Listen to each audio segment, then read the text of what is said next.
Guys, I'm back, and today I'm going to read for you chapter 12 of Teddy Robinson's stories. Teddy Robinson tries to keep up. One day, Teddy Robinson was sitting in Deborah's window, looking across the road when he suddenly saw something very odd. In the window of the house opposite, he saw himself looking out. "Fancy that," said Teddy Robinson. "I never knew I was reflected in that window." And he sat up a little straighter and began to admire himself quietly. "My foot looks better than I thought," he said to himself. "The pot that's been kicked away all round my nose hardly shows from here, and my trousers aren't too shabby at all. I'm really quite a handsome bear from a distance."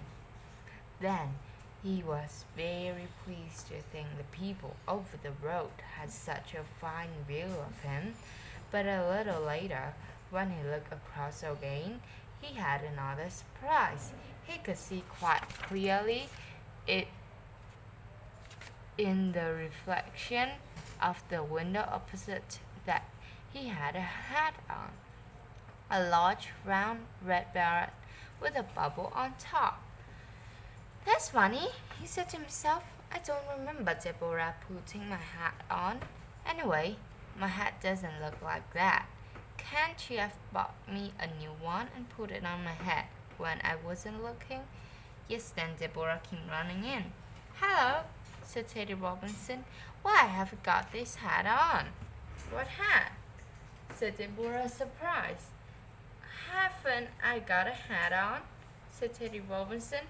"A large round red beret with a bubble on top." "No, of course you haven't," said Deborah, and she came over and looked at him closely. "Look over there then," said Teddy Robinson. "Isn't that me? And I haven't got a hat on." Deborah looked. "Oh, that's funny," she said. "They've got a teddy bear just like you. He's even got the same sort of trousers. I wonder why they put him up in the window." "Was it to show off that hat?" said Ted Robinson. "Yes, perhaps it was," said Deborah. "That big girl, Pauline Jones, lives there. The one who goes to school and wears a uniform. That's her hat." "It's a very nice hat," said Teddy Robinson. "Yes," said Deborah, "but I wish the girl was nice too. She's not a bit friendly. Once when I took you out in the doll's pram, she's dead hard, but she never even smiled at us. When I go to a big school with a uniform, I shan't be like that. I'll say hello to everybody, no matter how young they are."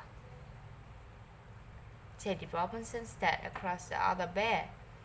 "I'd better have my hat on," he said. "Yes, they may as well see you've got one too," said Deborah, and she fetched him his knitted bonnet. "Where are my other hats?" said Teddy Robinson. "You haven't any, you know that," said Deborah. "But this is lovely. It's a real baby's bonnet." "Yes, I was afraid it was," said Teddy Robinson. "Can't you lend me one of yours?" So Deborah fetched one of her own hats. It had poppies and corn round it, and ribbon streamers. "That's much better," said Teddy Robinson. "Now I haven't got a paper sunshade as well." "Oh yes," said Deborah. "What fun!" And a few minutes later, Teddy Robinson was sitting proudly in the window with Deborah's best hat on him, his paper sunshade over his head. Deborah was just having tea when she heard Teddy Robinson shouting, "Can I have something to eat? That bear over the road has got an orange." She ran in with her slice of bread and butter. It had a big bite taken out of it. She propped it up to Teddy Robinson's paw against the window, then went back to finish her tea. But a moment later, Teddy Robinson called her out again. "Hey, the Jones bear has got a bun now." Deborah ran in again, this time with a slice of cake in her hand. She propped it on his other paw. "Now are you happy?" she said. "Oh yes, thank you," said Teddy Robinson. But when Deborah came back again after tea, Teddy Robinson was looking gloomy. "Now, what's the matter?" she said. "I don't like tea with nothing to drink," said Teddy Robinson. Deborah looked across the other window and saw that the John Bear now had a bottle of milk in front of him with a straw sticking out of it. "Oh dear," she said. "Poor Teddy Robinson. I'd better get the dog's tea set out." And soon Teddy Robinson was sitting with his tea nicely laid out in front of him on a tray. "This is fun," said Deborah. "I do wonder who is doing this. Surely it can't be that girl Pauline, who never even says hello." Teddy Robinson didn't know who it was either. He tried to keep watch to see if he could see anyone moving about, but somehow he always just missed it. Next time he looked, he saw the milk bottle had gone, and the bear was now reading a book. "Bring me a book, Deborah," he shouted. "A big book, the biggest you can find." Deborah came running in with a telephone book and propped it up in front of him on the toy board. It was very dull, with nothing but a long list of names in it, but luckily Teddy Robinson couldn't read. So he didn't know how bored he was, and it was fun trying to keep up with the other bear. "He doesn't even know I can't read," he said, and chuckled to himself. But by bedtime he was getting quite stiff. "Thank goodness I can get down now," he said. Then he looked across the other house. A big doll's cart had just been put on the window sill. "Oh my goodness," he said. "Whatever next?" Then he shouted loudly, "A bed! Bring me a bed!" Deborah came running. "What's it now?" "I must have a bed," said Teddy Robinson. "A bed all to myself at once." "That's not a very nice way to ask," said Deborah. "Please, Deborah, may I have a bed all of my own?" said Teddy Robinson. "I can't possibly let that John's bear know I haven't got one." Deborah rummaged in the toy cupboard and pulled out an old doll's bed. "It's too small," she said, "and the bottom's fallen out," said Teddy Robinson. "But it's all we've got," said Deborah. "Then it'll have to do," said Teddy Robinson. "Put my nightie on quickly and squeeze me in." So Deborah did. Then she covered him with a doll's blanket, put a telephone book underneath to stop him falling through, and put him on the sill.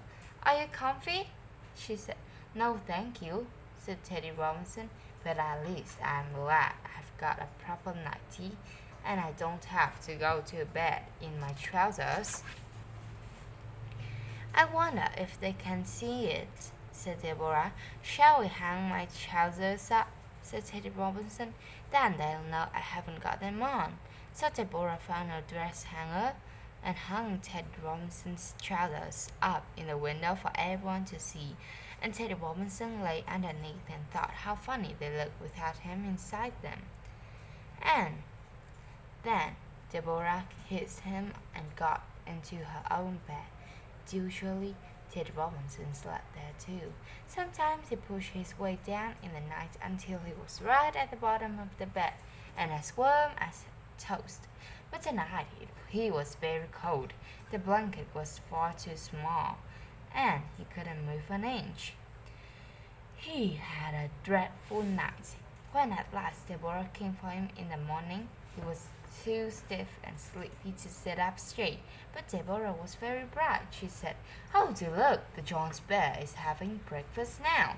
Sure enough, there he sat in the window with a big packet of cornflakes in front of him. "I'd better have eggs and bacon than hadn't I?" said Teddy Robinson, waking up. "No," said Deborah. "Let's pretend you had breakfast in bed. Then, while I am having mine, you can be thinking of something to do afterwards." But when she came back after breakfast, Teddy Robinson was sitting all hummed up, and she could tell by the look of his back that he was feeling sad. "Haven't you thought of anything?" she said.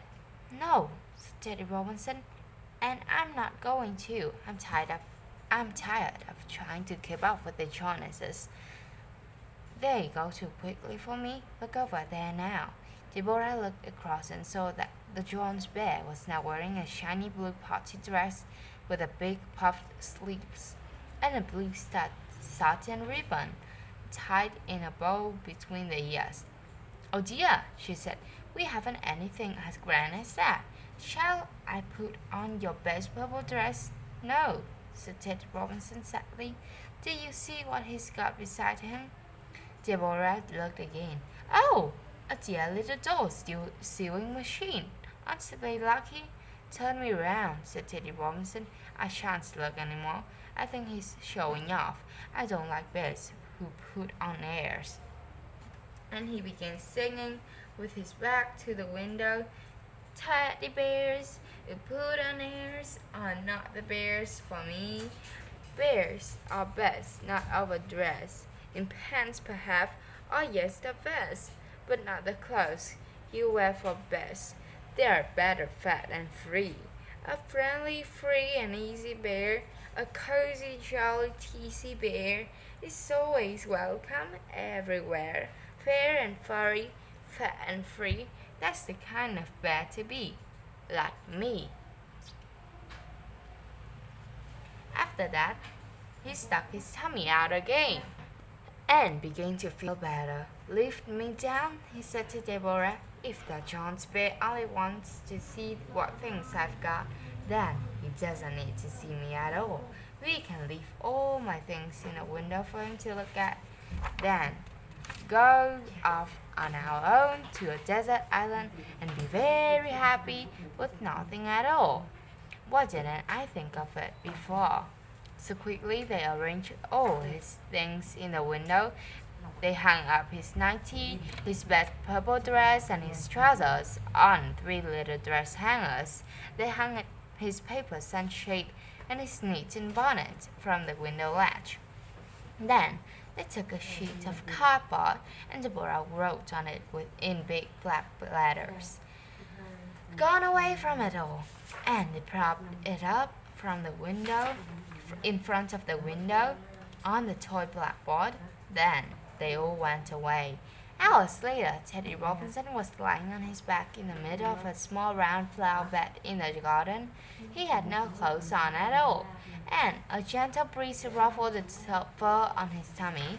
He sat happily, staring up at the lupins as they waved gently over his head, and sang to himself softly, lucky bear, all alone and free as air. No more things to bother me. Lucky me, free and easy, fat and free. What a lucky bear I be. All the same," he said to himself, "I wish I had somebody else to be all alone and lucky with. That Jones bear would have done if only he hadn't been so proud showing off with all his things." Yes, then he heard Mommy calling to Deborah. "Listen," she said, "I've just met Mrs. Johnson, who lives opposite. And what do you think?" she said. "She asked me why Teddy Robinson had gone away. I told her he hadn't, and she said, 'Well, that's funny. My Pauline said he had, and she's so sad about it.'" "But why is she sad?" said Deborah. "Mrs. Jones says Pauline is very shy and finds it hard to make friends," said Mommy. "She's often seen you two together and wanted to talk to you, but she was too shy. Then, when her birthday came, she asked for a teddy bear like yours. Mrs. Jones thought she was too old for it now. She goes to a big school. But Pauline wanted it so much that she bought her one, and she says she had been so happy playing with you and Teddy Robinson, and she'd hoped you were going to be friends. Isn't it funny?" Then Deborah told Mommy all about it, and a little later she went over to Pauline's house. Teddy Robinson said, "Fancy that," to himself 3 times over and fell asleep in the sunshine. When he woke up again, Deborah and Pauline were peering down at him through the lupins. "There he is," said Deborah. "Don't tell, but this is his desert island. Let's put Teddy Jones down with him. Then they can get know each other. So Teddy Jones had his party dress taken off and was put down beside Teddy Robinson. Then Pauline and Deborah ran off to play. The two teddy bears lay on their backs and looked at each other sideways. Nice to lie down, isn't it? Said Teddy Robinson. Very nice, said Teddy Jones with a cozy grunt. I must say, I got a bit stiff sitting up in that window, said Teddy Robinson. So did I, said Teddy Jones. This is a very nice little place you've got here. Yes, it's my desert island, said Teddy Robinson. Have you got one? Oh, don't start all that again, said Teddy Jones. I'm going out trying to keep up with you. What? Said Teddy Robinson. You can't be as worn out as I am. That's why I'm lying here. I nearly broke my back in an awful little bed. You may as well know I wasn't as comfortable as I looked, said Teddy Jones. The cot was too small. I had a shocking night. Did you? Said Teddy Robinson. Oh, I'm glad. But I bet mine was worse. My bed had no bottom to it.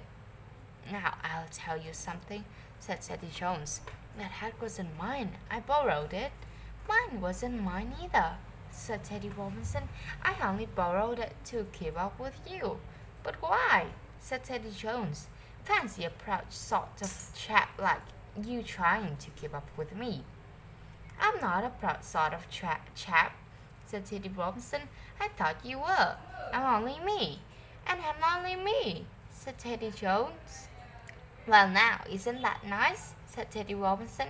If you were only you and I'm only me, we don't have to bother anymore. And we might even come to tea with each other instead, said Teddy Jones. Yes, of course, said Teddy Robinson. What a silly old sausage of a bear I am. I've been so busy trying to show off to you with all the things I haven't got, that I quite forgot to make friends with you. You'll come to tea with me today, and I'll come to tea with you tomorrow. So they did. And that's the end of this story about how Teddy Robinson tried to keep up with the Joneses. Thanks for listening to my stories, guys. Have a nice night. Bye bye.